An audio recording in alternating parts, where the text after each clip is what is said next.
prêt pour te tenir devant le Seigneur. Maranatha. Alléluia. Maranatha. Alléluia. Jésus revient et le festin de noces commencera.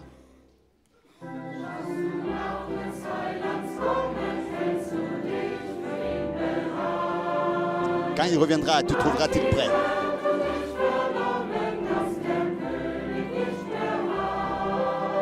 As-tu été informé de son retour? Seras-tu prêt ou bien te tiendras tout loin de lui? Prépare-toi car le roi, le Seigneur revient bientôt. Maranatha. Alléluia. Maranatha. Alléluia. Maranatha. Alléluia. Jésus revient et le festin de noces commencera.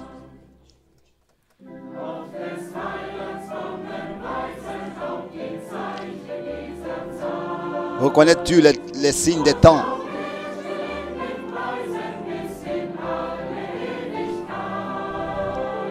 Qui annoncent son retour.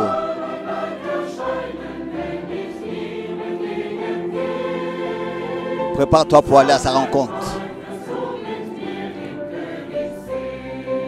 Ami, verras-tu le Seigneur? Maranatha. Alléluia. Maranatha. Alléluia. Maranatha. Alléluia. Jésus revient et le festin des noces commencera. Maranatha. Alléluia. Maranatha.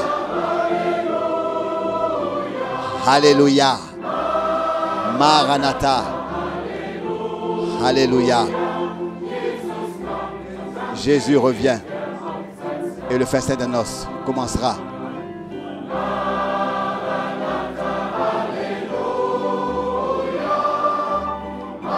Maranatha. Alléluia. Maranatha. Alléluia. Jésus revient et le festin des noces commencera.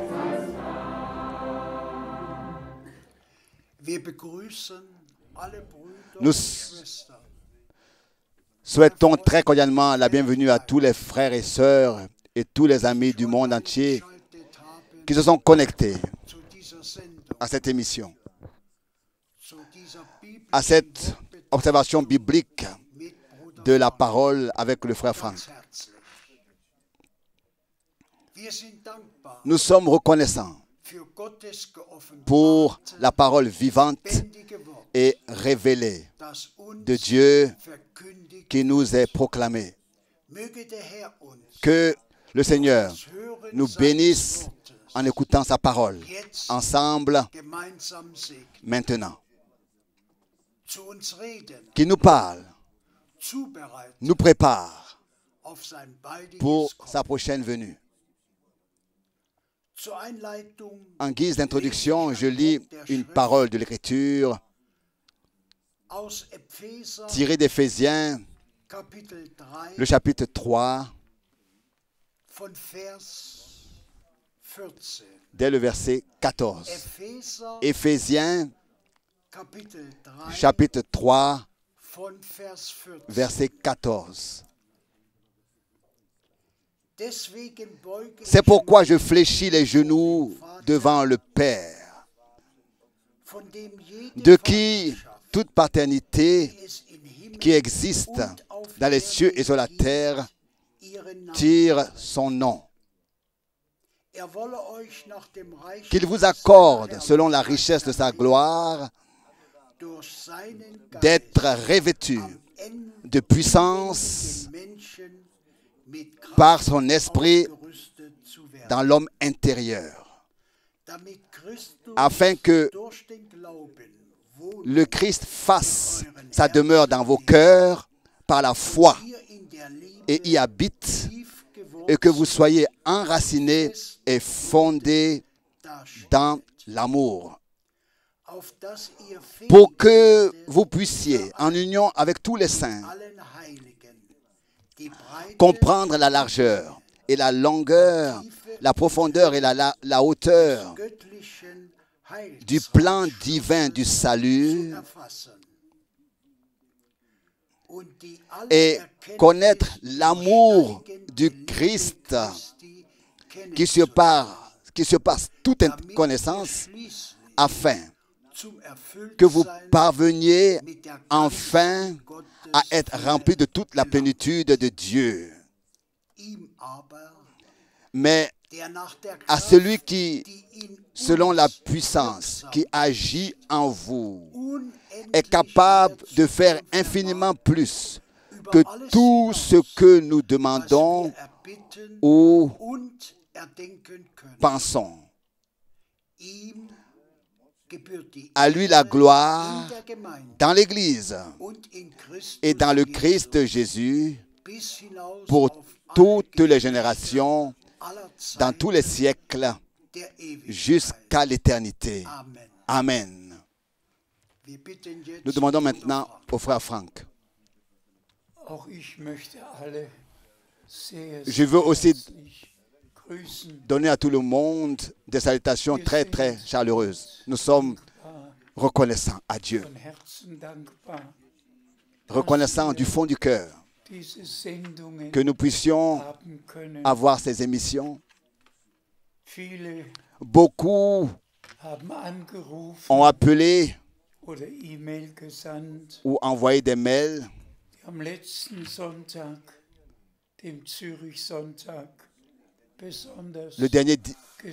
Le dimanche dernier, le dimanche de Zurich, nous avons été particulièrement bénis. Oui, nous remercions le Seigneur, Dieu, que le monde entier, tous les frères et sœurs de toutes les nations et de toutes les langues écoutent, expérimentent ce que Dieu fait selon sa parole en nos jours. Aujourd'hui, nous allons brièvement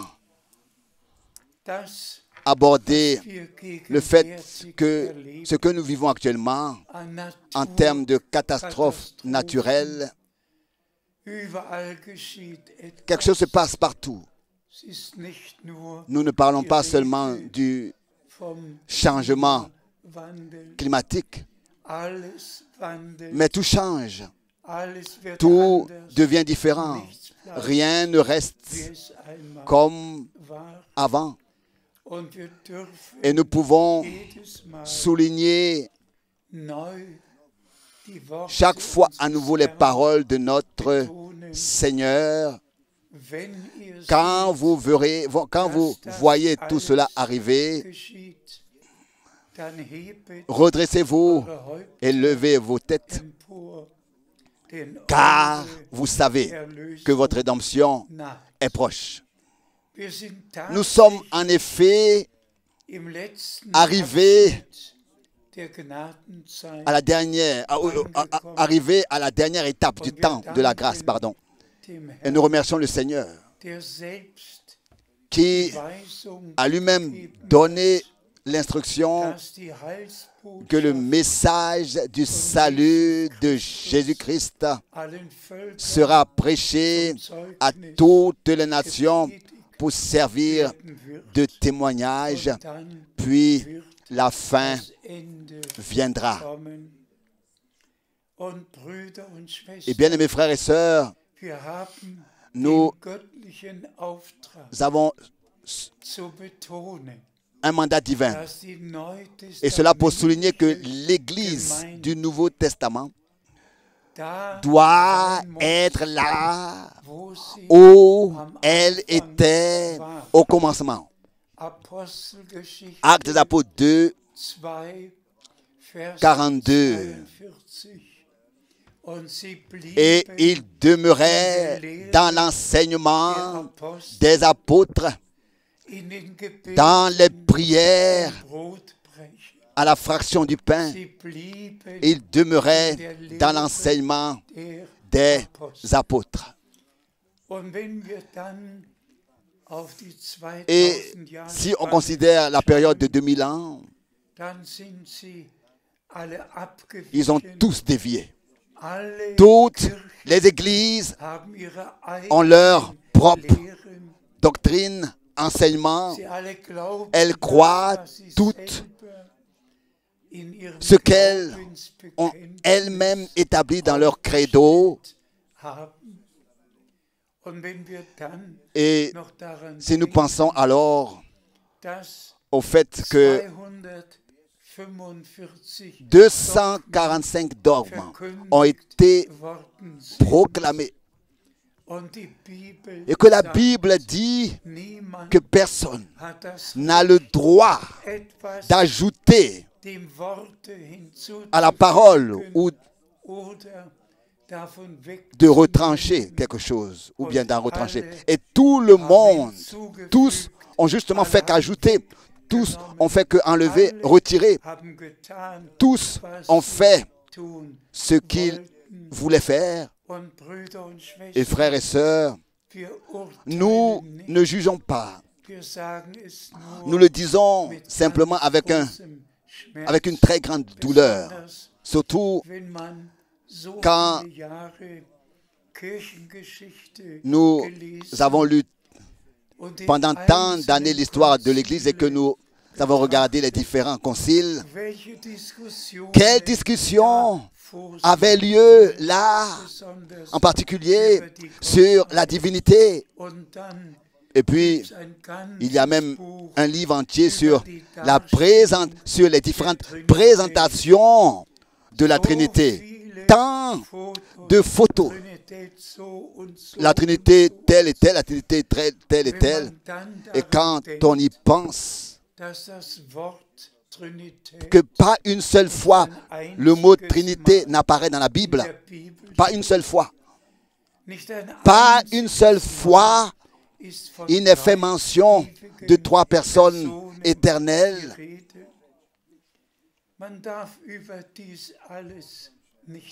Il ne faut même pas penser à tout cela, sinon les larmes doivent couler. Mais notre devoir, notre tâche n'est pas de nous arrêter à cela. Nous ne pourrons corriger personne. Dieu seul connaît les siens et lui seul et eux seuls écoutent sa voix. Nous l'avons entendu dans la parole d'introduction. Toute paternité qu'il y a dans les cieux et sur la terre remonte à notre bien-aimé Père dans les cieux. Et mes frères et sœurs, il faut le dire clairement. Tout au long de l'Ancien Testament, l'annonce de la naissance du Fils de Dieu a été l'élément principal et est l'élément principal. Tu es mon Fils. Je t'ai aujourd'hui engendré. Et nous en avons parlé dimanche à Zurich, surtout aussi sur le Notre Père. Qui peut vraiment dire mon Père? Qui peut prier? Dans quelle église il peut être ainsi prié? Notre Père qui est aux cieux. Qui est au ciel. Pas notre Seigneur, pas notre Dieu, mais notre Père.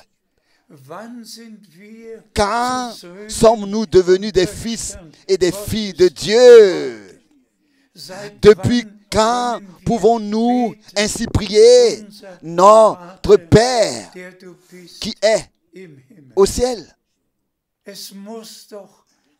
Quelque chose a dû se passer. Il y a dû avoir un engendrement. Il y a dû avoir une nouvelle naissance. Il doit y avoir des fils et des filles qui ensuite peuvent adorer Dieu en esprit et dans la vérité. Et c'est pourquoi notre Seigneur a dit, vous devez naître de nouveau.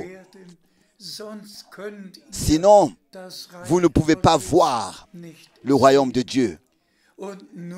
Et seulement ceux qui ont reçu la vie éternelle par la foi en Jésus-Christ pourront vivre éternellement. Et répétons-le encore une fois.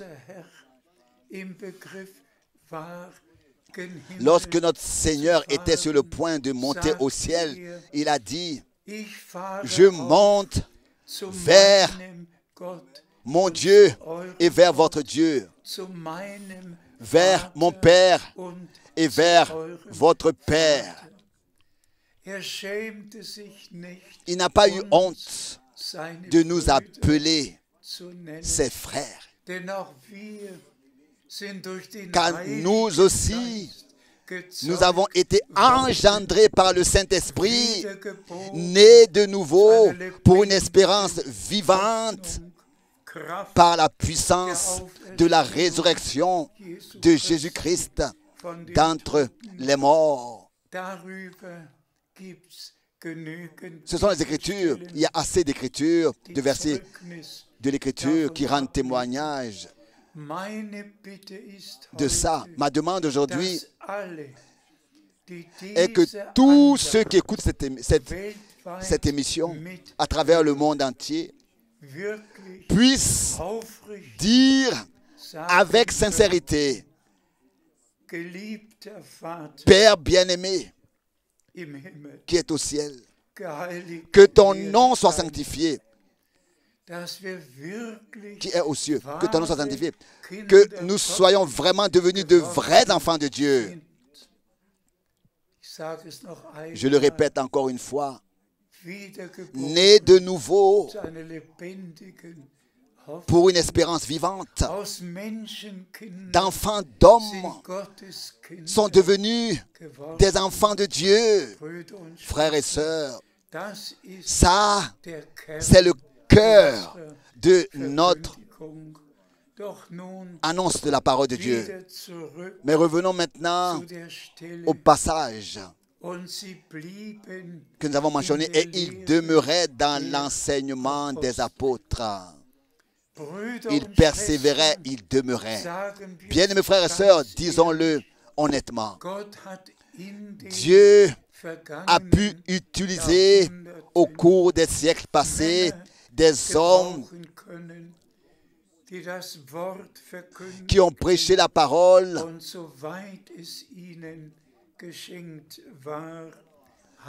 et cela dans la mesure où elle leur a été donnée dans leur époque.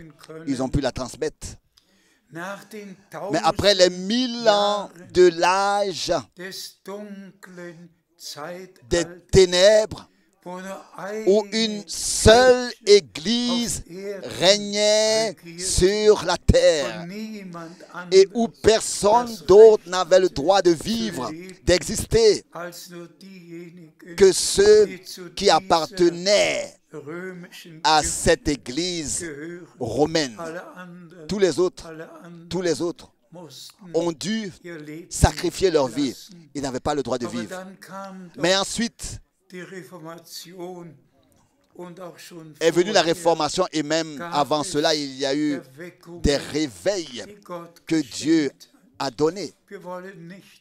Nous ne voulons pas non plus entrer dans les noms individuels et les dénominations qui ont apparu, mais il faut que cela soit dit. C'étaient des réformateurs. Ils ont réformé ce qu'ils ne pouvaient que réformer. Parce qu'ils ont constaté que dans l'Église romaine, aucune doctrine, aucune pratique n'est encore en accord avec la Bible. Nous ne nous attarderons pas non plus là-dessus, mais tous sont restés dans certaines doctrines non scripturaires, que ce soit la doctrine de la Trinité, le baptême trinitaire. Nous ne nous étendrons pas sur ces sujets non plus, mais nous soulignerons simplement que nous devons vraiment maintenant revenir au commencement. Vraiment, et cela à 100% à l'enseignement des apôtres. À 100%. Et frères et sœurs, nous allons lire quelques passages des Écritures à ce sujet et nous allons mentionner frère Branham que Dieu a pu utiliser d'une manière spéciale. Et laissez-moi le dire déjà maintenant, ici, tout de suite. Tout le reste était des réformateurs. Mais frère Branham était un vrai prophète promis de Dieu qui a accompli son ministère, sa commission. Aussi certain qu'il est écrit dans Malachie 3 à propos de Jean le Baptiste, qu'il ira devant le Seigneur et préparera son chemin. Voici que j'envoie mon messager devant moi. Dans certains passages confirmés dans le Nouveau Testament, particulièrement aussi dans Jean chapitre 1. Mais justement, dans Jean chapitre 1, il est écrit après le ministère de Jean-Baptiste, Élie viendra en premier et remettra tout en ordre, rétablira toutes choses dans l'état primitif. Jean le Baptiste est venu dans l'esprit et la puissance d'Élie.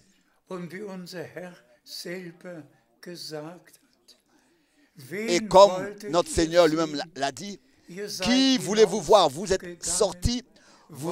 Avez-vous désiré voir un prophète? Je vous le dis, plus grand, plus qu'un prophète.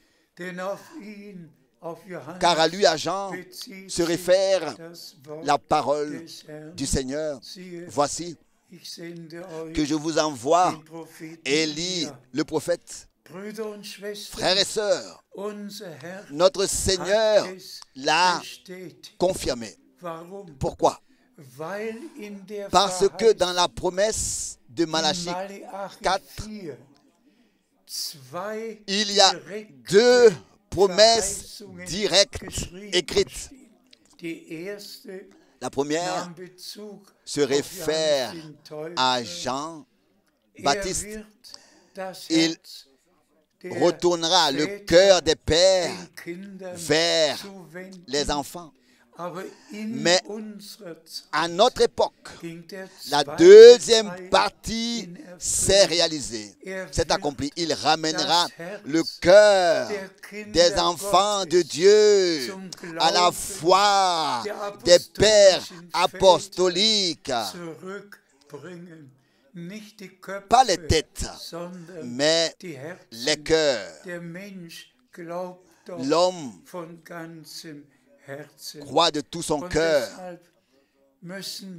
Et c'est pourquoi nous devons aller dans ce sens et souligner que nous sommes témoins de ce que le Seigneur lui-même a promis et de ce qui devait précéder la seconde venue du Christ, donc le retour du Christ, le retour du Christ notre Seigneur. Et ça, c'est le message le plus important en ce moment. Revenir à Dieu, le retour à Dieu, le retour à sa parole. Que ta volonté soit faite dans tous les fils et filles de Dieu, sur la terre comme au ciel. Maintenant que la volonté de Dieu soit faite, tous les autres suivront leur propre chemin, resteront dans leur église, dans leur doctrine, dans leur enseignement. Mais tous les vrais fils et filles de Dieu ne vont pas seulement prier notre Père qui est aux cieux, que ton nom soit sanctifié, que ton règne vienne, que ta volonté soit faite sur la terre comme au ciel. Mais ces choses-là deviendront une vérité avec eux, en eux, à travers eux. Elles deviendront une réalité vraie, à savoir l'appel à sortir, la préparation. Et dans ce message de la fin des temps, tout est vraiment inclus. La partie évangélique, la partie de l'enseignement, la partie prophétique, tout est inclus et doit être annoncé, prêché, proclamé. Nous avons besoin d'être mis à jour dans la parole de Dieu maintenant. Et le Seigneur, il pourvoit. Oui, il a pourvu pour cela. Maintenant, lisons plusieurs écritures, s'il vous plaît. Nous lisons 1 Pierre, le chapitre 2, dès le verset 6, du verset 6 au verset 10. 1 Pierre, chapitre 2, du verset 6 au verset 10.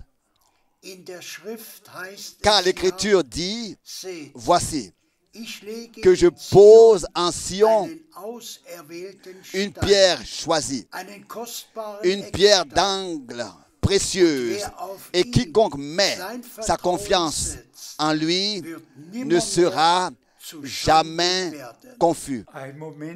Un moment, s'il vous plaît.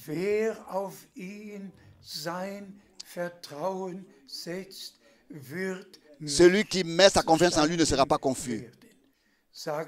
Dites Amen. C'est ainsi que c'est écrit, c'est ainsi que c'est, et c'est ainsi que cela demeure.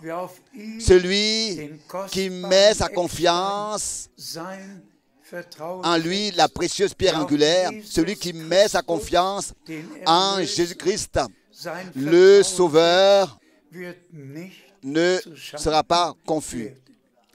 S'il te plaît. Le verset 7. C'est donc à vous qui avez la foi qu'est donné le bien précieux.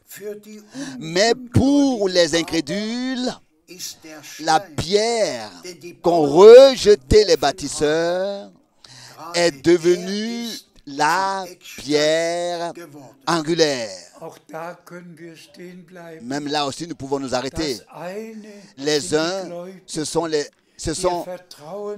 ceux qui croient, qui mettent leur confiance, ce sont les croyants, qui mettent leur confiance dans le Seigneur. Les autres sont les incrédules. Et ils seront confondus parce qu'ils ne croient pas. S'il te plaît. Maintenant le verset 8.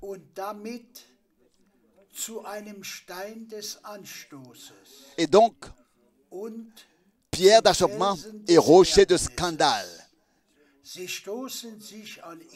Ils trébuchent sur lui dans leur désobéissance à la parole. Désobéissance à laquelle ils sont aussi destinés. Et ici aussi, quelque chose doit être dit. Ils trébuchent dans leur désobéissance.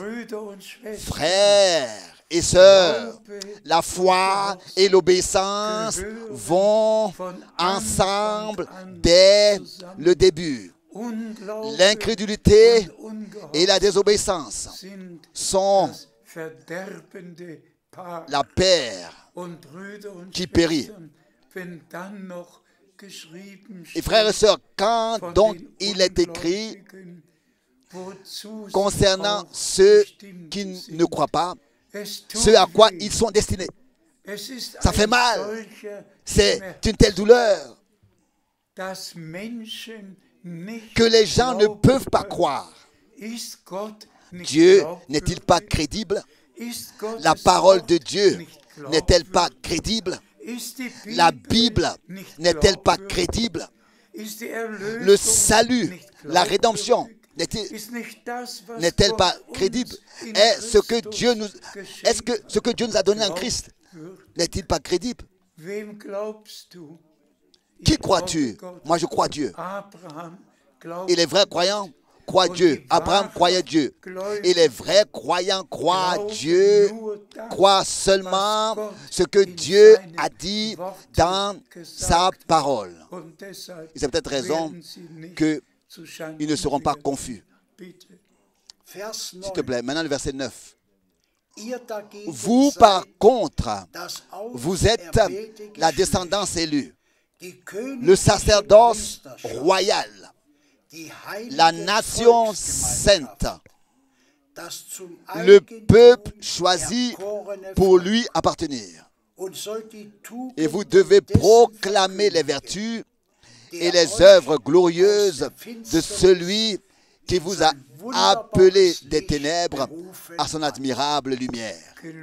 Loué et exalté et glorifié soit notre Seigneur. Adressez maintenant aux croyants. Vous êtes la descendance élue, ayant trouvé grâce auprès de Dieu, ayant accepté par la foi ce que le Seigneur nous a donné. Vous êtes, et non pas vous le serez un jour, mais vous l'êtes déjà. Étant enfants de Dieu, vous êtes des fils et des filles de Dieu. Vous êtes le peuple élu, la nation sainte, un royaume de sacrificateurs pour notre Dieu. Veillez, s'il vous plaît, l'accepter dans la foi. Consacrez vos vies au Seigneur. Humiliez-vous sous la puissante main de Dieu. Répentez-vous. Répentez-vous. Confessez au Seigneur tout ce qui n'était pas juste à ses yeux. Inclinez-vous devant lui. Tournez-vous vers lui. Convertissez-vous. Recevez-le et acceptez-le, notre Seigneur et Sauveur. Alors, à tous ceux qui l'ont reçu, alors s'accomplira qu'à tous ceux qui l'ont reçu, il leur a donné le pouvoir de devenir enfants de Dieu, à ceux qui croient en son nom. Je suis convaincu que quiconque maintenant croit Dieu appartient à l'Église des premiers-nés, appartient à ceux qui peuvent vivre leur préparation pour l'enlèvement par la grâce de Dieu. Acceptez cela et remerciez le Seigneur pour cela. S'il te plaît. Maintenant le verset 10. Vous qui étiez auparavant un non-peuple, mais qui êtes maintenant le peuple de Dieu, Autrefois, sans la miséricorde de Dieu, mais maintenant riche de la miséricorde de Dieu.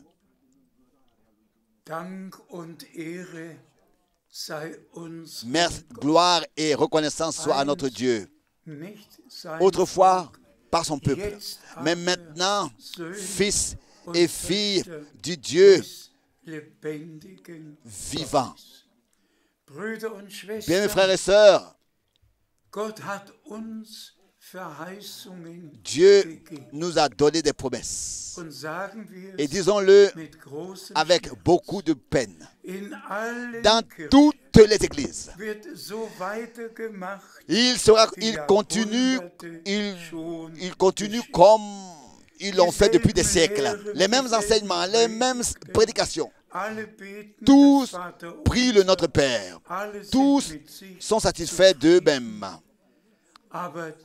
Mais ceux qui ont vraiment trouvé grâce auprès de Dieu reconnaissent et expérimentent personnellement les promesses qui s'accomplissent maintenant avant le retour de Jésus-Christ. Et l'expérimente personnellement, pas seulement une conversion, la conversion, pas seulement la nouvelle naissance, pas seulement le renouvellement, et pas seulement d'être rempli du Saint-Esprit, mais aussi tout ce qui va, tout ce qui appartient à cela, et que le Seigneur nous a donné par grâce. Nous pouvons en faire l'expérience. Et laissez-moi le dire et le redire. Les vrais enfants de Dieu sont les enfants de la promesse. De même que le Sauveur a été promis tout au long de l'Ancien Testament, et que toutes les promesses qui le concernaient se sont accomplies en lui et par lui. De la même manière, nous sommes des enfants de la promesse, croyant la parole de la promesse et acceptons tout ce que Dieu nous a donné par grâce. Et surtout, en ce qui concerne le ministère de frère Branham, il faut le répéter plusieurs fois dans chaque prédication. À notre époque, Dieu a fait de grandes choses. Ce qui n'a pas été fait pendant les 2000 ans, ces choses sont arrivées à notre époque. Et par grâce, il m'a été permis d'être un témoin oculaire et auriculaire de ce ministère promis, établi et béni par Dieu pendant 10 ans. Je suis un témoin oculaire et auriculaire de ce que Dieu a fait par grâce en notre temps. Lisons une autre écriture, s'il te plaît. Nous lisons 1 Timothée, chapitre 2, dès le verset 5 jusqu'au verset 7. 1 Timothée, chapitre 2, verset 5 jusqu'au verset 7.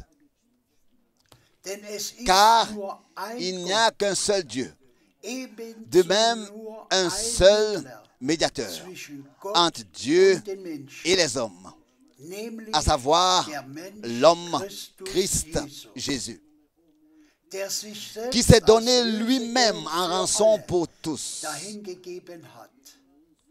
selon le témoignage proclamé au temps fixé. C'est pour ce témoignage que j'ai été appelé à être prédicateur et apôtre. Je dis la vérité, je ne mens pas.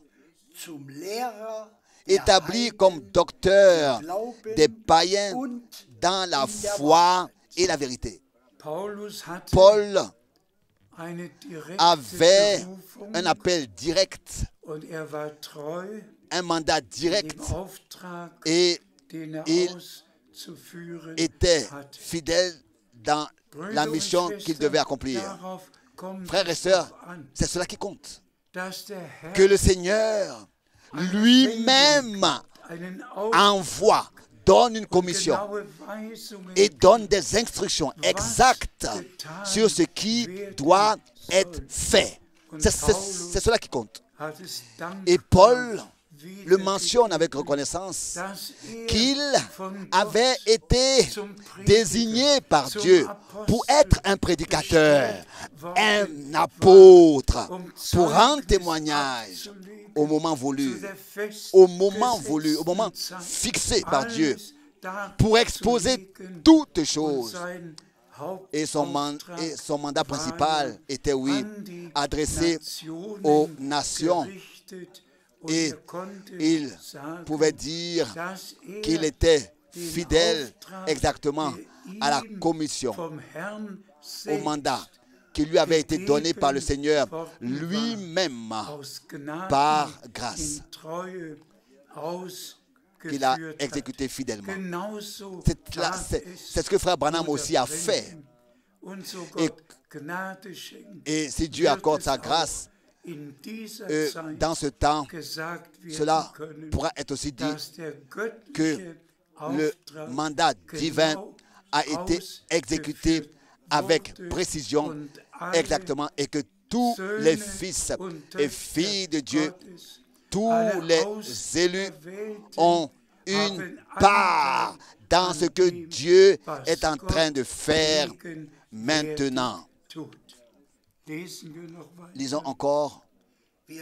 Nous lisons de 2 Timothée maintenant, le chapitre 4, du premier verset jusqu'au verset 5.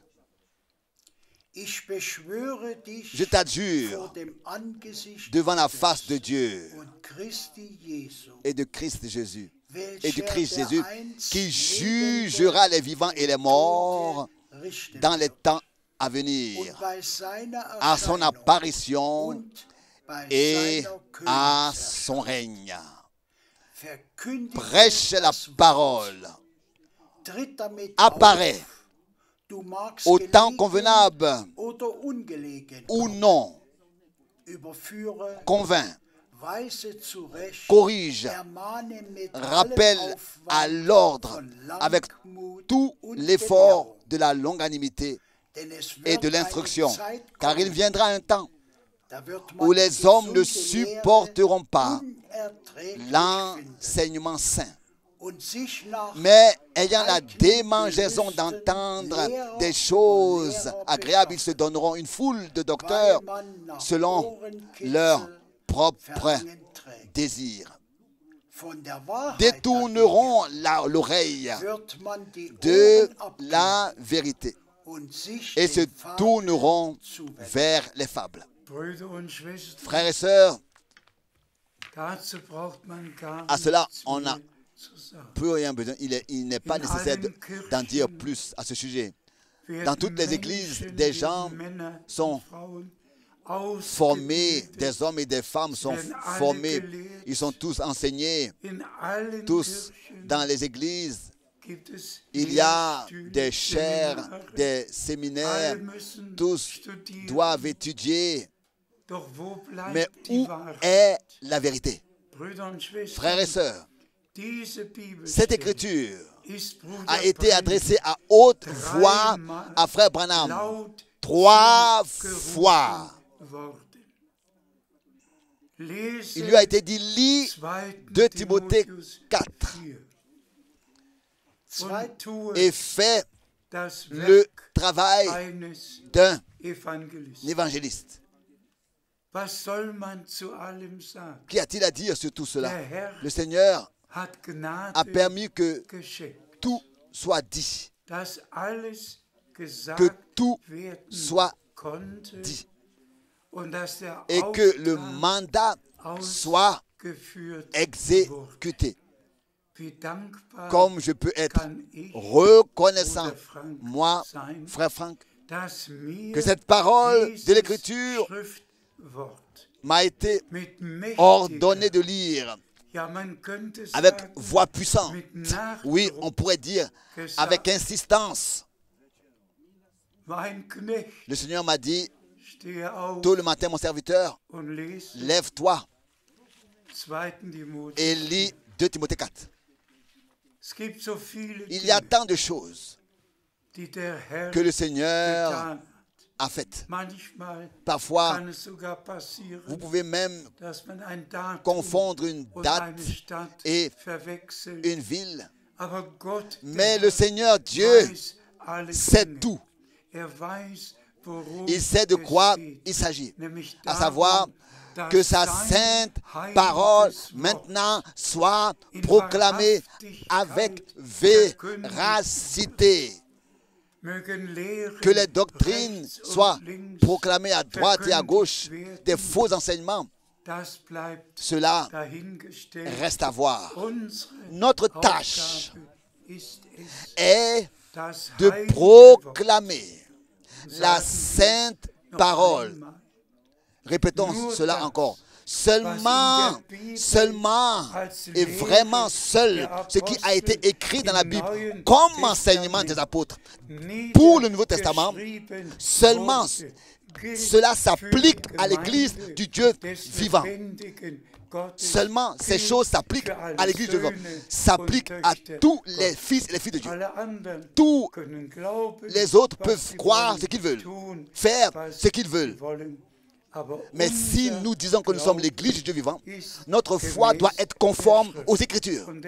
Et c'est pour cela, et c'est pour cette raison que notre Seigneur pouvait aussi dire, et a dû dire, celui qui croit en moi, comme le disent les Écritures. Non pas ce que disent les églises et les hommes, mais ce que dit l'Écriture. Et donc, nous croyons exactement tel que le dit les Écritures. Lisons encore plus loin dans 2 Timothée, le chapitre 4, maintenant le verset 5. Mais reste sobre à tout égard. Prends sur toi les souffrances.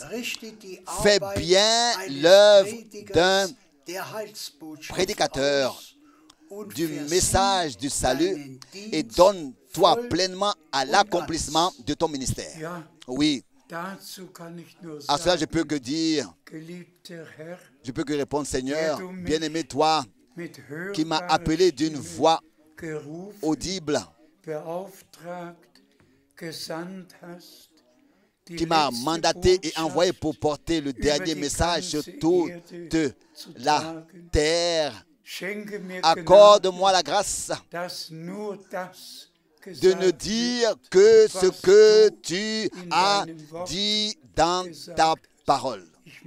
Je veux être trouvé comme le fidèle serviteur qui dispense correctement la parole de vérité, qui distribue la nourriture spirituelle et que tous les frères dans le service aient une part dans la distribution de la nourriture spirituelle, de la sainte parole révélée, afin que l'Église soit maintenant remise au pas, comme frère Branham l'a vu en 1964, que l'Église avait perdu le pas et que chacun marchait dans son propre pas, et qu'il a ensuite vu de la même manière que l'épouse a été remise au pas en plein accord avec la précieuse et sainte parole de Dieu. Et c'est ce dont il est question dans la prédication. Il s'agit de la confirmation, de la conformité totale avec Dieu et sa parole. S'il te plaît, nous lisons de 2 Timothée, le chapitre 4, le verset 16. 2 Timothée, chapitre 4, versets 16 et 17.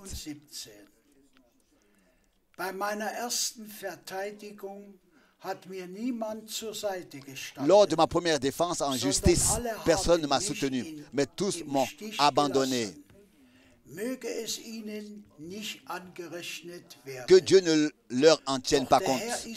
Mais le Seigneur s'est tenu près de moi et m'a donné de la force afin que par moi, la prédication du message du salut atteigne pleinement son objectif et que tous les païens l'entendent.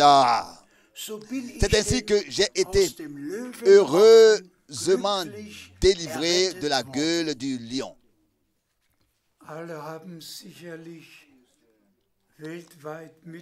Sûrement que tous l'ont entendu dans le monde entier. En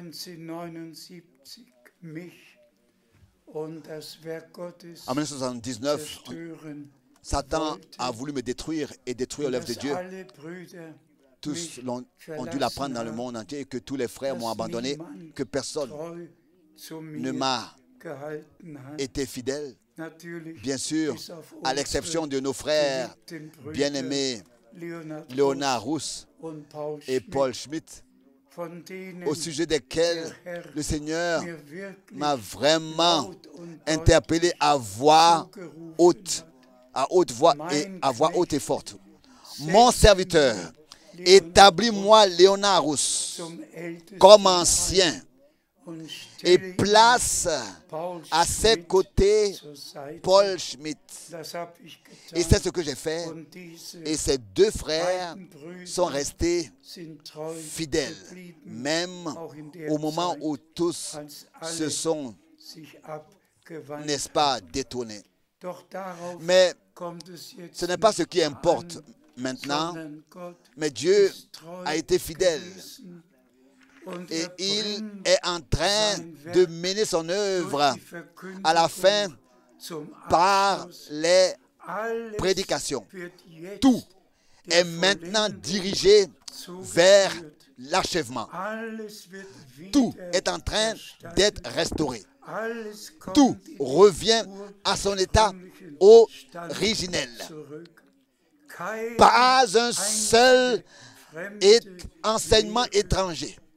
Pas une seule pensée humaine, seulement ce qui est réellement écrit dans l'enseignement des apôtres, et aussi certainement que le Seigneur, Dieu, a prononcé l'appel.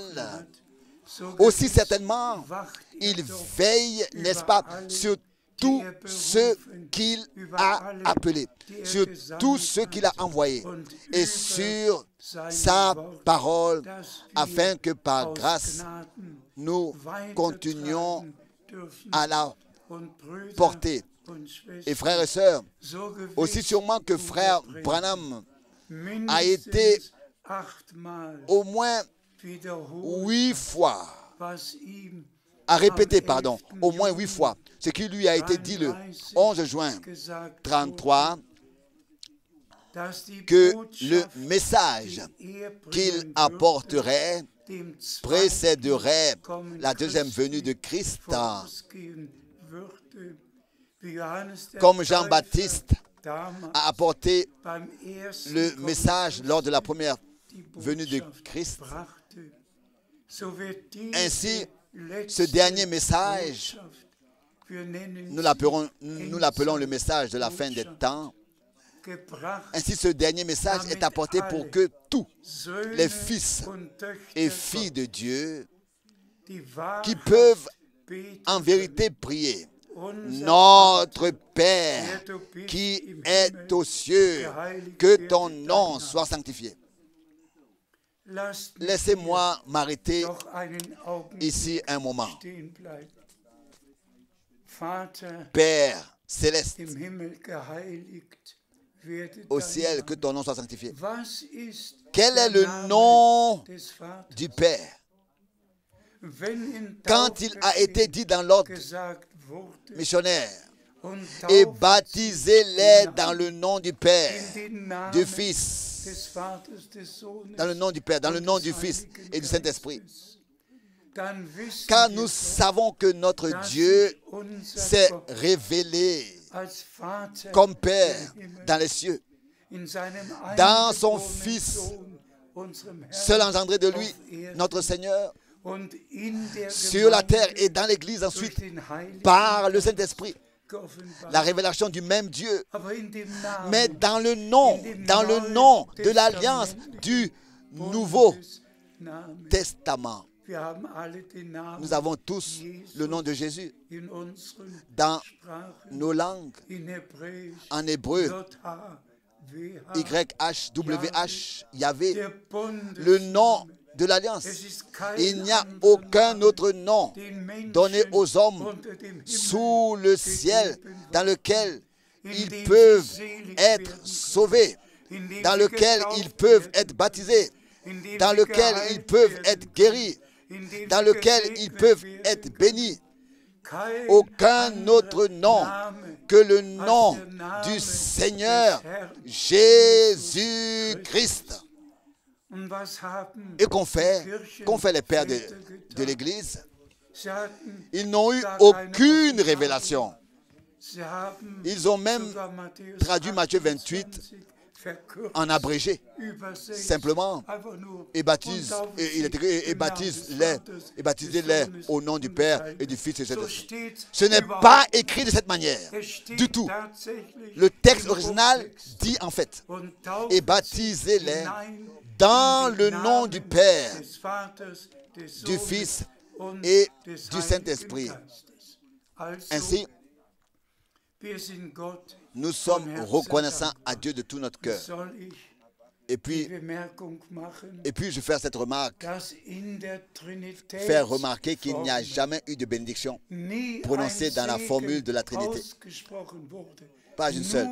Seulement une malédiction, l'une après l'autre. Depuis l'an 321, les Juifs ont été maudits au nom du Père, du Fils et du Saint-Esprit.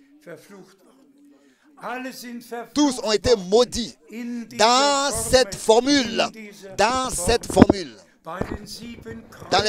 Pendant les 7 croisades, c'était l'essentiel que la malédiction soit prononcée au nom du Père, du Fils et du Saint-Esprit. Soit prononcée, la malédiction. Pas une seule fois, cette formule n'a été utilisée par les églises de l'époque pour la bénédiction. Je ne sais pas comment c'est aujourd'hui. Mais le nom du Nouveau Testament, le nom de l'alliance du Nouveau Testament, vous l'appellerez. Tu l'appelleras Jésus.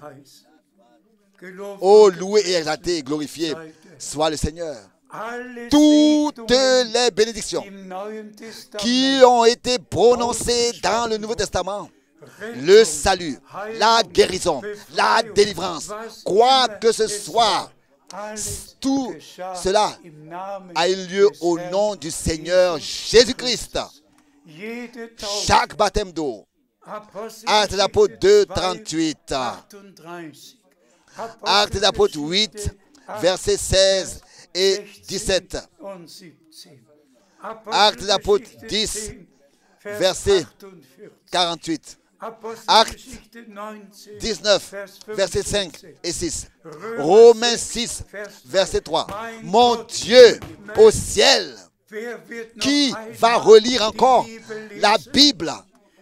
Qui ôtera une fois de plus la malédiction que la Trinité a apportée? Dieu n'est pas un Dieu en trois éternel. Le Fils n'a pas été engendré déjà dans l'éternité. Après tout, nous avons le Nouveau Testament. Après tout, sortez de la captivité babylonienne. Libérez-vous et soyez libres au nom de Jésus-Christ, notre Seigneur. Pas une seule fois la formule trinitaire n'a été prononcée ou utilisée par un homme de Dieu. Elle ne se trouve pas dans la Bible. Qu'y a-t-il d'autre à dire? Notre temps est écoulé.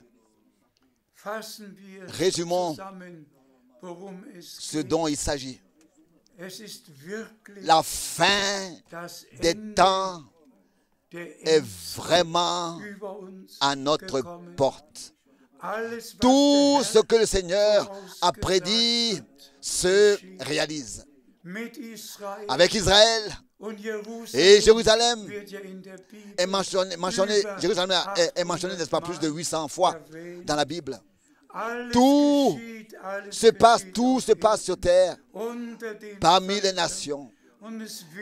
Et il arrivera que la parole du Seigneur, telle qu'elle est sortie de Jérusalem le jour de la Pentecôte, sortira de nouveau de Jérusalem. Car il est écrit, le plan de salut de Dieu s'accomplira. Mais d'abord, toutes les catastrophes, les temps coûteux, les tremblements de terre, les famines, oui, toutes les pestes, les unes après les autres, tout vient et tout le monde se rend compte que d'une certaine manière, les choses ont changé. Les vrais croyants ont l'orientation biblique. Ils savent dans quelle phase nous sommes arrivés maintenant et peuvent relever la tête, car nous savons que notre rédemption est proche.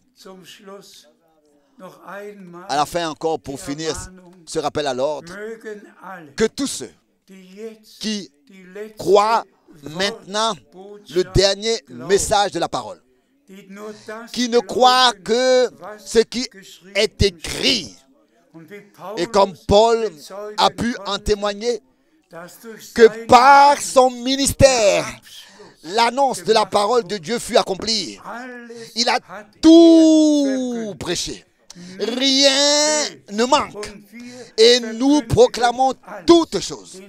Tout le conseil de Dieu.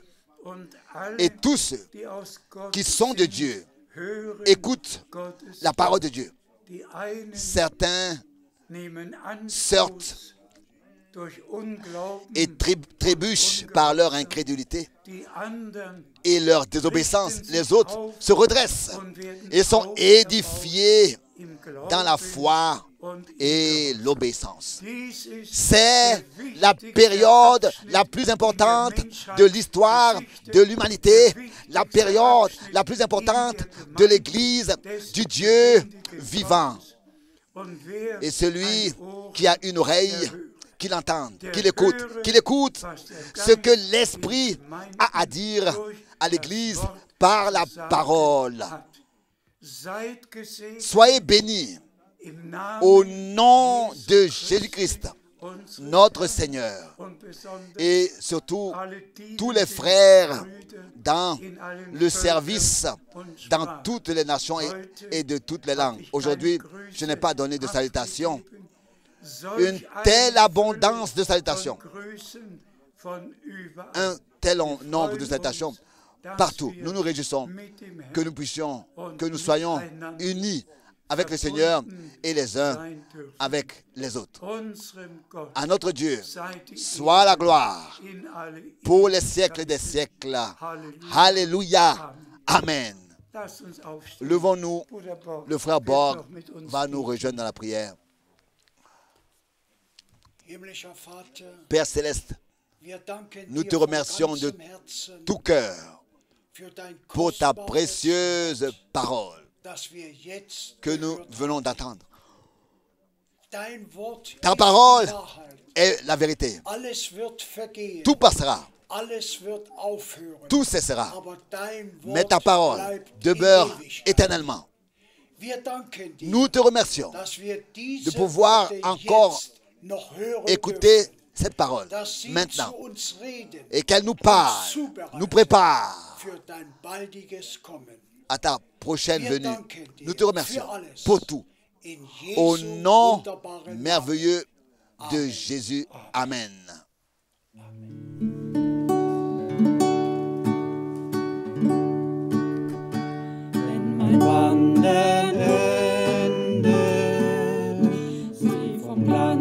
Quand ma marche viendra à sa fin, je ferai des bruits par la gloire le matin céleste dans la gloire. Oh, quel grand don! J'ai un Christ, car une demeure, une place là-bas est préparée pour moi. Au-dessus des nuages, dans la gloire.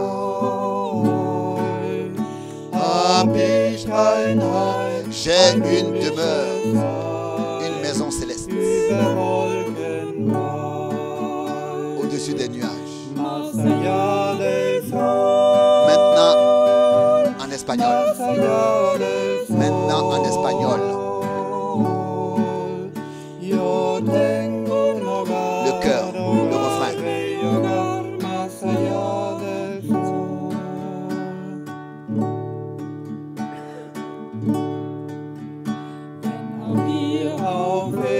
Même si ici sur terre,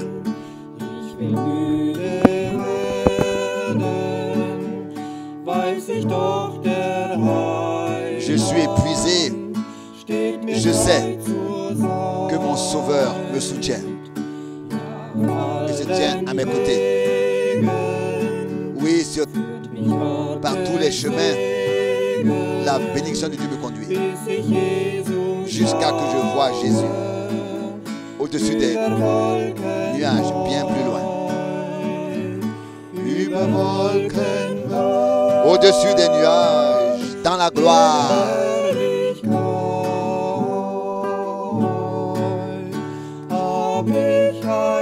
J'ai une place, une demeure céleste au-dessus des nuages. Le refrain, maintenant chanté en espagnol.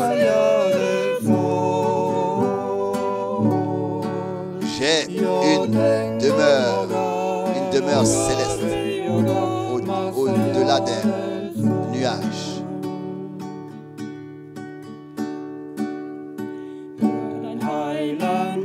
Écoute, ton Sauveur t'appelle.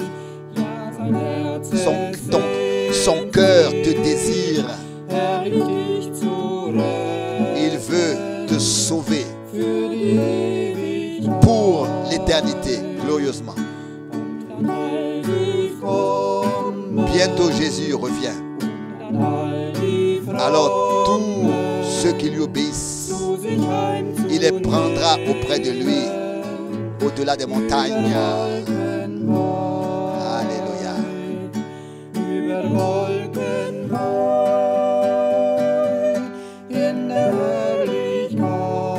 Au-dessus des montagnes, des nuages, dans la gloire, j'ai une place, une demeure céleste, au-delà des montagnes, au-delà des nuages.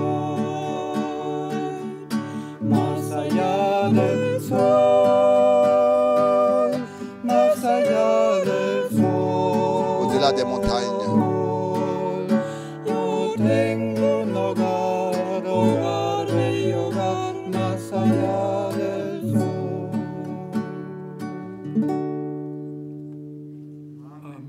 Amen.